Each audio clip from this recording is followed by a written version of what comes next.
Amin, amin, amin. Silakan duduk Bapak Ibu yang terkasih, Shalom. Bagaimana kabarnya?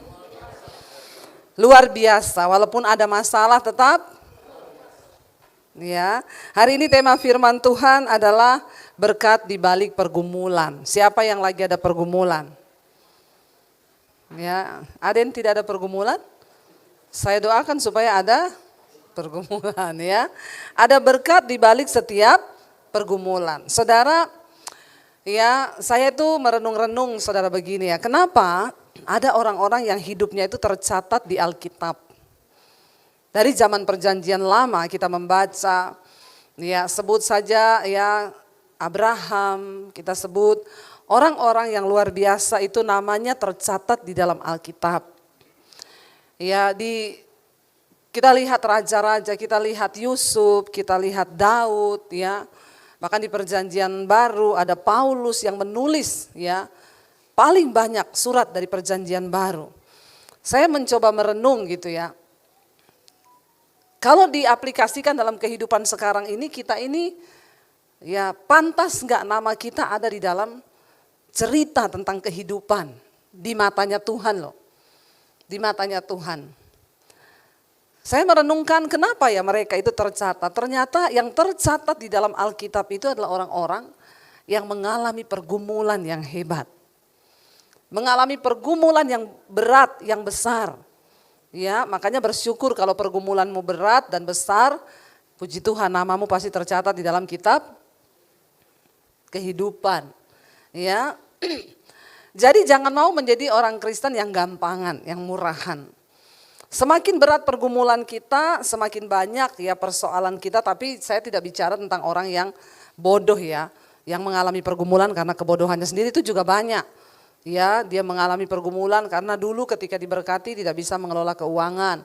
Akhirnya ketika ya penderitaan datang nggak punya apa-apa, padahal dulu bergelimang harta. Karena nggak bisa memanage keuangannya, tidak berhikmat. Nah itu salah sendiri. Tapi dalam hidup ini semua orang pasti mengalami pergumulan, saudara. Ya, dan Tuhan mau setiap kita mengalami pergumulan, kita itu pasti akan banyak. Kenapa Rasul Paulus itu menulis banyak ya firman Tuhan? Karena di dalam dia bergumul itu dia mengalami tekanan yang luar biasa, dia mencari Tuhan. Dan ketika dia mencari Tuhan, dia itu mendapat hikmat, mendapat rema yang pada akhirnya dicatat sebagai firman Tuhan. Dan itu benar-benar dari Tuhan. Misalnya dia berkata pencobaan-pencobaan yang kita alami, ya itu tidak melebihi batas kekuatan kita.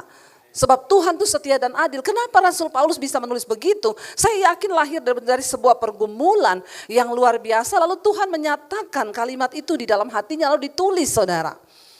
Ya, makanya kalau zaman sekarang itu dibilang quotes. Orang berkata gini, Bu Debbie itu ya banyak ya quotes-quotesnya dia. Sebenarnya itu bukan quotes saya, itu lahir dari sebuah pergumulan. Karena ya kita ada dalam sebuah tekanan atau persoalan hidup. Ya, makanya ya Pemazmur berkata, aku tertekan itu baik bagiku. Supaya aku belajar tentang kehendak Tuhan. Manusia itu kalau nggak ditekan, saudara, ya tidak mungkin kita terbentuk menjadi sesuatu yang berharga. Nah hari ini tema firman Tuhan diberi ya berkat di balik pergumulan. Ayatnya 2 Korintus pasal yang keempat. Mari kita buka bersama. 2 Korintus pasal yang keempat mulai dari ayat yang ke-7, saudara. 2 Korintus 4 ayat yang ke-7, kita baca bersama 1, 2, 3. Tetapi harta ini kami punyai dalam bejana tanah liat, supaya nyata bahwa kekuatan yang melimpah-limpah itu berasal dari Allah, bukan dari diri kami. Bagaimana supaya kita kuat di dalam menjalani setiap pergumulan hidup? Sadarilah yang pertama bahwa kita ini manusia, terbatas. Kita ini di dalam bejana tanah liat dikatakan supaya nyata. Kita bisa kuat itu semua karena kasih karunia Tuhan. Makanya dalam hidup ini jangan jauh-jauh dari Tuhan. Supaya kita kuat. Begitu kita jauh ya hilang, saudara. Bahkan kita nggak mampu. Banyak orang pengen bunuh diri. Kemarin saya baru pulang dari retreat hamba-hamba Tuhan di Maros. Itu hamba Tuhan dari Sulawesi Barat, Sulawesi Tengah, Sulawesi Selatan. Ya, dan di dalam tantangan altar call, saudara, pada waktu itu ya ada pernyataan Tuhan bahwa ada seorang hamba Tuhan yang sudah mau menyerah dengan pelayanannya, bahkan dia sering terpikir untuk mengakhiri hidupnya dengan cara bunuh diri. Dan ada seorang ibu maju, saudara. Dia nangis di altar saudara, saya peluk dia saudara. Ya itu hamba Tuhan loh, hamba Tuhan saja. Ya bisa hampir meledak dan tidak kuat menghadapi tekanan hidup. Ya saya mendengar banyak kesaksian dari mereka, kasihan mereka pelayanan di desa. Dia bilang itu kolektor saudara, uang koin 500 rupiah yang sudah tidak terlihat rupiah itu berapa rupiah. Saking hitam, kotor, lecek itu persembahannya di desa. Ya saya mendengar kisah mereka datang itu ada yang perjalanan 2 hari karena memang semua dibiayai kan, datang saudara nginap di Maros.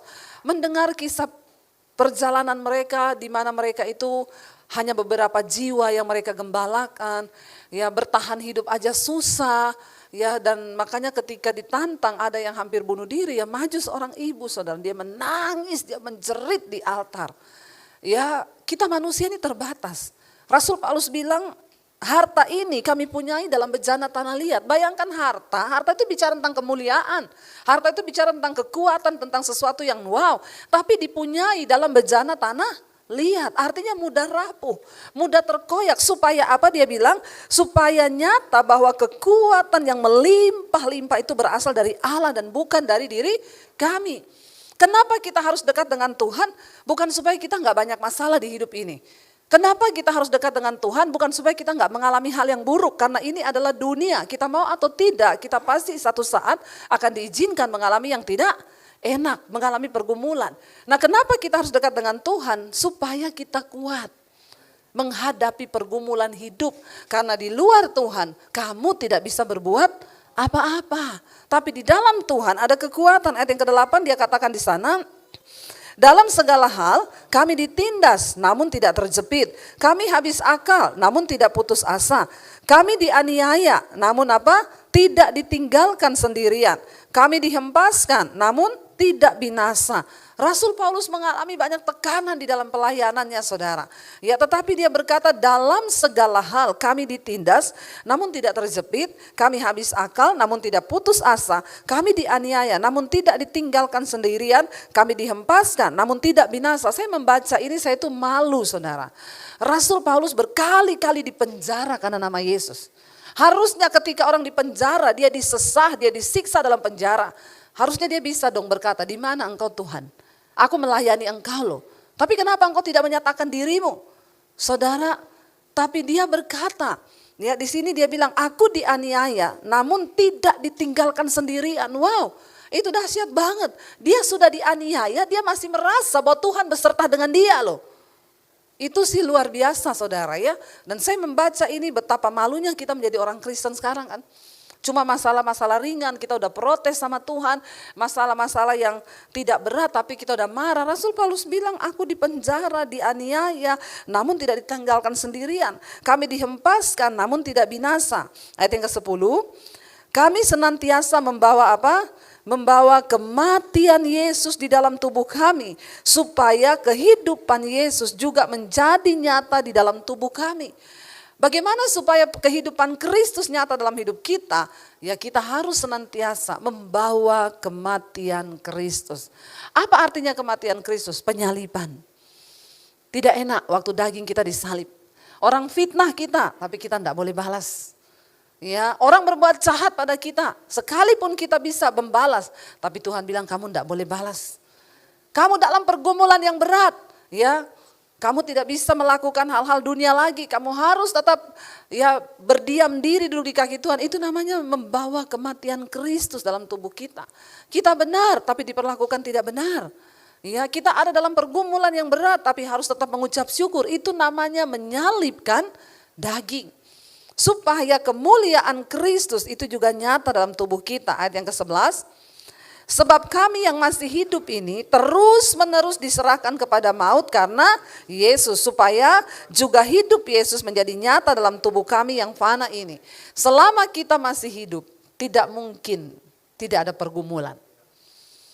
Kalau orang masih punya masalah banyak yang datang, Bu Debi saya itu loh banyak masalah. Puji Tuhan ibu masih hidup.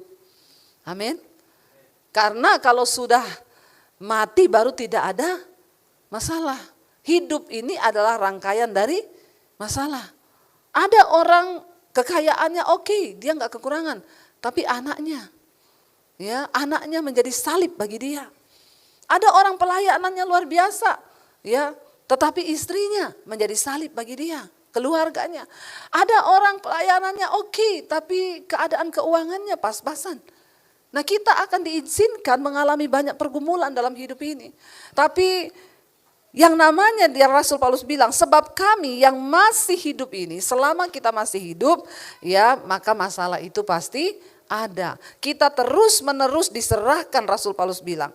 Ya, sebab kami yang masih hidup ini terus menerus diserahkan kepada maut karena Yesus. Ya, supaya juga hidup Yesus menjadi nyata dalam tubuh kami yang fana. Saudara, dalam penderitaan kita di dunia ini mungkin kita belum berhadapan dengan maut, yang artinya kematian. Rasul Paulus mengalami maut, berapa kali dia karam kapal. Ya, berapa kali dia ditangkap, dia dianiaya, dia disesah. Ya, tapi dia luar biasa, tidak ada sekecil apapun di hatinya untuk menyangkal Tuhan Yesus. Jangan pernah mundur satu langkah pun, saudara. Karena kita dipanggil untuk mengakhiri sebuah pertandingan, bukan berhenti di tengah. Bangsa Israel dipanggil keluar dari tanah perbudakan di Mesir menuju tanah perjanjian. Mereka harus melewati padang gurun. Apa artinya padang gurun? Padang gurun itu pencobaan, pergumulan, lapar, haus, panas, terik. Ya, tapi kita harus sadari bahwa panggilan kita itu dari Mesir menuju tanah Kanaan. Jangan berhenti di padang gurun.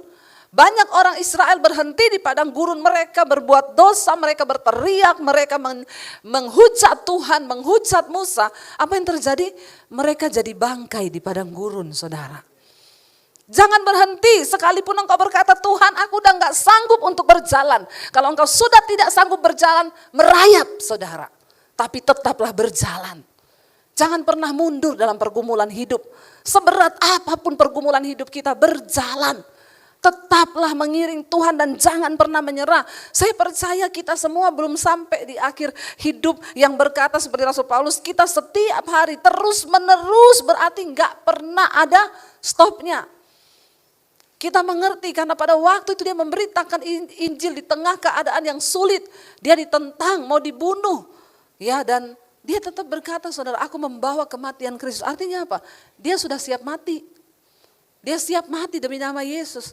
Tidak ada lagi yang dia pusingkan. Dan bukankah Tuhan Yesus berkata, seorang prajurit yang sudah siap berjuang, dia tidak memusingkan perkara-perkara penghidupannya. Karena dengan berbuat demikian, ia berkenan kepada komandannya. Kenapa kata-kata itu bisa keluar dari sebuah tulisan Rasul Paulus? Ini ditulis sudah berapa ribu tahun yang lalu, saudara. Dan kata-kata yang keluar dari Paulus itu luar biasa. Kenapa? Karena dia mengalami pergumulan yang hebat. Dia tidak pusingkan dirinya. Karena itu ada pernyataan-pernyataan firman Tuhan. Dengar baik, semakin banyak engkau bergumul saudara, maka Tuhan akan semakin banyak berbicara kepada kita. Ya, tapi yang namanya manusia itu maunya aduh jangan bergumul ya Bu ya. Kalau bisa yang enak-enak aja lah hidup ini ya. Yang instan, Tuhan gak mau dengan yang instan. Kenapa Yusuf tercatat di Alkitab? Dia adalah orang yang masuk dalam pergumulan yang berat. Ya, dia dibuang oleh keluarganya, lalu dia difitnah, dia dimasukin ke sumur, dijual, jadi budak, dipenjara. Karena itu namanya tercatat di dalam Alkitab. Ya, karena kalau kita mau saudara, nama kita ada di dalam kitab kehidupan, berjuanglah supaya engkau punya catatan tentang kemenangan iman. Orang yang namanya tercatat dalam kitab kehidupan itu siapa? Hanya orang-orang yang menang dalam pergumulan hidup. Makanya Yesus berkata ketika kali kedua aku datang ke dunia ini, adakah iman aku dapati? Tuhan cuma cari iman. Dan rasanya tidak mungkin, rasanya sulit saudara. Tapi ketika kita mau berjuang bersama Tuhan, maka tidak ada perkara yang mustahil. Ya Tuhan sanggup. Di sini dikatakan ya sebab kami yang masih hidup ini terus menerus diserahkan kepada maut. Karena Yesus, supaya juga hidup Yesus menjadi nyata dalam tubuh kami yang fana ini. Dengan kata lain kalau kita tidak mau menderita bersama Yesus, maka tidak mungkin kita juga mengalami kemuliaan bersama Yesus. Mari tanamkan di dalam hatimu hari ini saudara.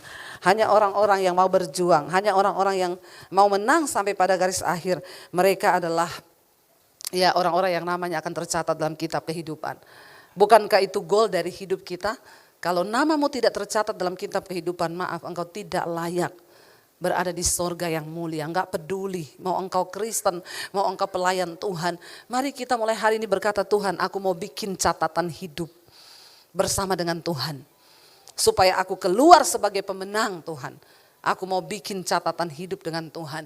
Supaya namaku tercatat di dalam kitab kehidupan. Biar kita menang sampai pada garis akhir. Ayat 12, maka demikianlah maut juga giat di dalam diri kami dan hidup giat di dalam kamu. Ini Rasul Paulus bicara tentang pelayanannya.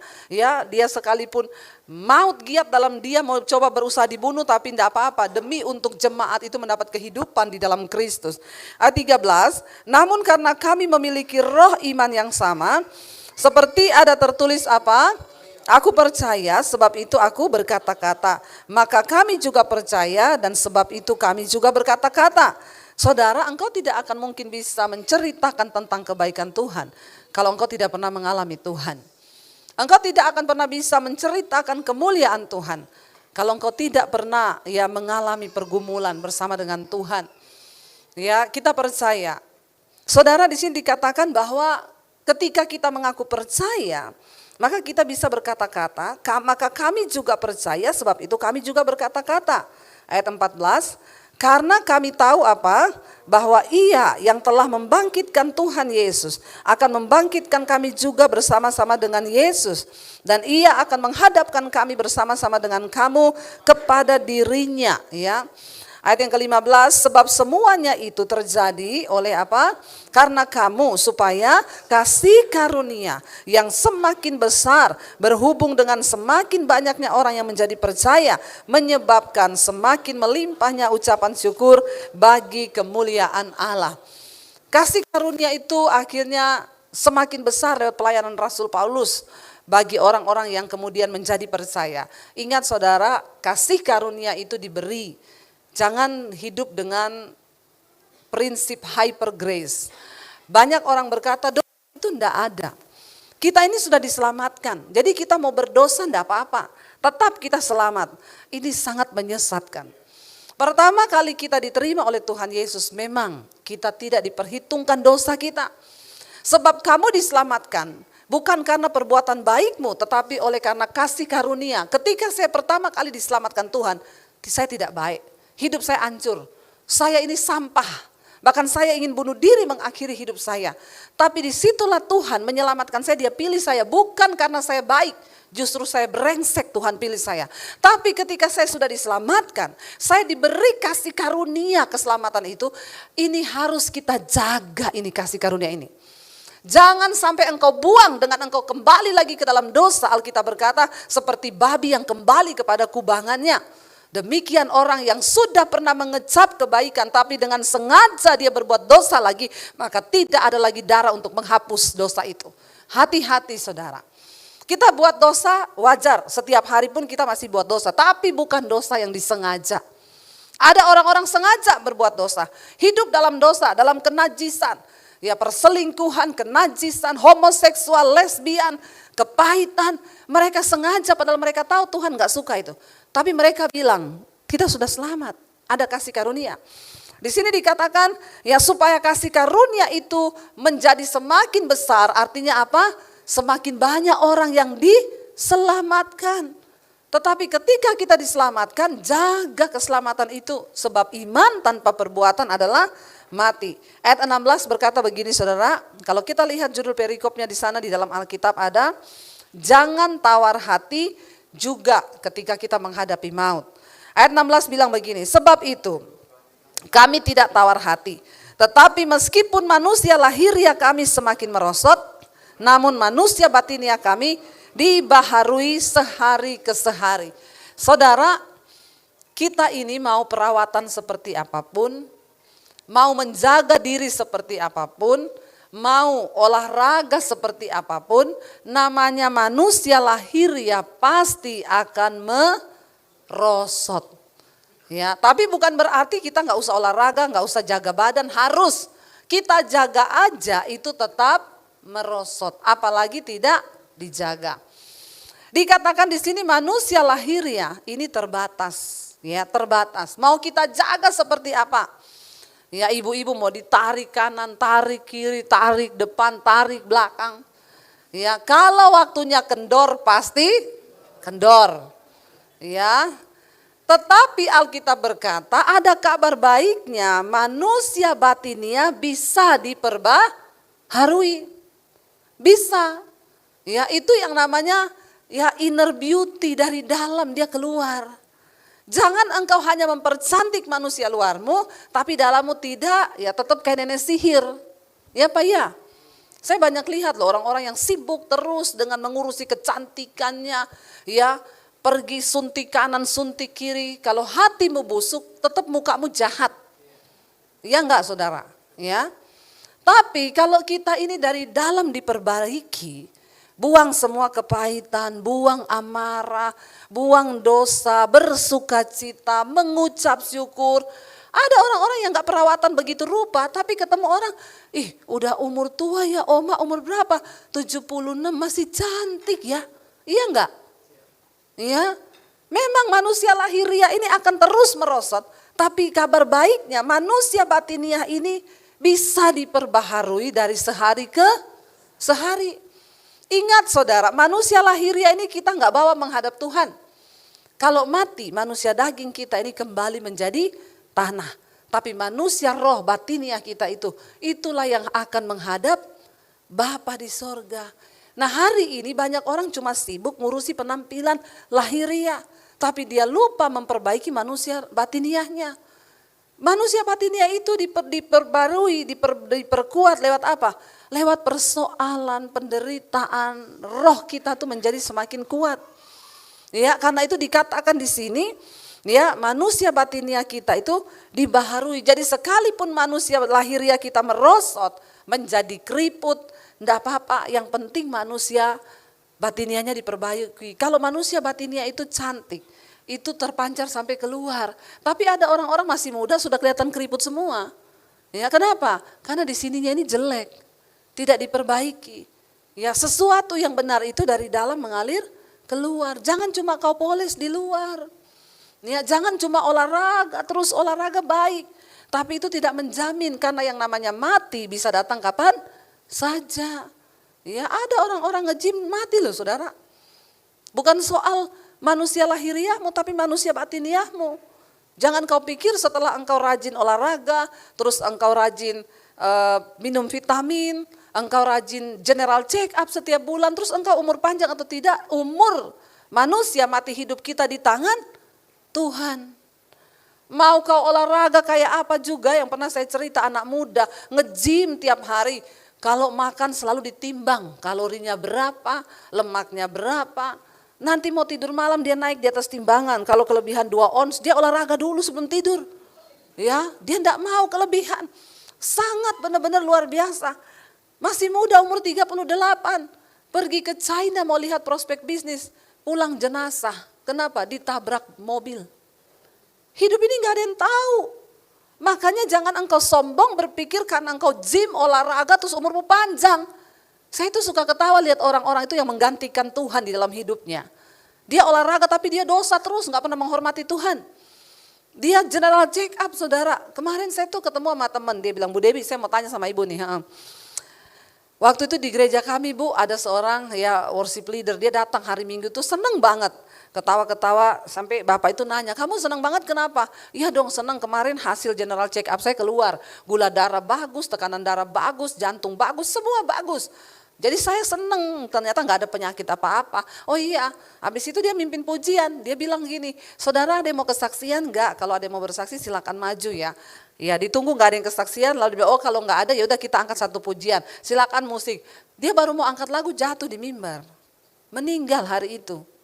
Hasil general check up semua bagus. Makanya bapaknya tanya sama saya, berarti menurut Bu Dewi perlu check up gak Bu? Saya bilang kalau mati, mati juga Pak. Mau bagus hasilnya, kalau waktunya mati, mati. Jadi hidup ini ya bukan soal apa-apa saudara. Mari di dalam pergumulan hidup pun engkau tetap percaya kepada Tuhan, berarti bahwa aku percaya Tuhan di balik masalah ini pasti ada berkat Tuhan. Manusia batiniahku tuh semakin dikuatkan, semakin dibaharui, rohku semakin barui. Karena ketika kita menghadap Tuhan, yang akan kita bawa ini manusia batiniah. Lalu ayat yang ke-17 berkata, baca bersama 1, 2, 3. Sebab penderitaan ringan yang sekarang ini mengerjakan bagi kami kemuliaan kekal yang melebihi segala-galanya, jauh lebih besar daripada penderitaan kami. Satu hal yang harus kita ingat saudara, bahwa satu saat kita ini akan menerima kemuliaan, bukan hanya nanti di sorga. Ayat ini berkata, penderitaan ringan yang sekarang ini mengerjakan bagi kami kemuliaan kekal yang melebihi segala-galanya, itu jauh lebih besar daripada penderitaan kami. Kalau kita sedang menderita, sabar saja. Tidak akan pernah dicatat kisah Hana di Alkitab ketika dia melahirkan seorang Nabi Samuel kalau dia tidak mandul. Saya bingung, semua perempuan di Alkitab itu mandul. Mamanya Yohanes, ya, Pembaptis, mandul. Hana, seorang ibu dari nabi besar Samuel, itu mandul. Sarah, istrinya Abraham, mandul. Banyak sekali perempuan mandul di Alkitab. Kenapa dicatat mandulnya itu? Itu adalah sebuah pergumulan. Orang tuh mandul, bergumul gak saudara? Bergumul. Tapi kisah tentang kelahiran Samuel tidak akan pernah tercatat di dalam Alkitab kalau tidak ada pergumulan Hana yang mandul. Waktu dia bergumul, dia datang di dalam bait Allah, dia bilang kepada Imam Eli, doakan aku, kalau Tuhan memberi aku seorang anak, maka anak itu akan aku serahkan menjadi milik Tuhan. Dan iman Hana di tengah pergumulan itu melahirkan Samuel, seorang nabi yang dipakai Tuhan luar biasa. Saudara, di balik setiap pergumulan ada kemuliaan yang besar. Kalau saya tidak diusir dari keluarga saya pada waktu saya terima Yesus, tidak akan ada Debbie Basjir yang hari ini bisa hidup saya memberkati saudara. Kenapa ada penderitaan? Karena ada pergumulan. Jangan anti dengan pergumulan. Hadapi pergumulan dan berkata, Tuhan, aku akan menang. Aku akan duduk di kaki Tuhan. Dan aku percaya aku bisa melewati ini. Dari saudara, ayat yang ke-18 berkata yang terakhir, sebab kami tidak memperhatikan yang kelihatan, melainkan yang tak kelihatan. Karena yang kelihatan adalah sementara, sedangkan yang tak kelihatan adalah kekal. Saudara, susah memang melakukan ini, tidak gampang. Rasul Paulus berkata, kenapa dia gak peduli dengan semua penderitaan yang dialami? Karena dia tidak tertarik lagi dengan apa yang kelihatan. Dia gak tertarik lagi dengan dunia ini. Dia gak tertarik lagi dengan hal-hal yang ada di dunia. Dia hanya tertarik dengan sesuatu yang tidak terlihat. Yaitu yang ada sampai pada kekekalan. Kalau kita semua punya berpikiran seperti itu, saya yakin kita akan menjadi orang-orang yang kuat.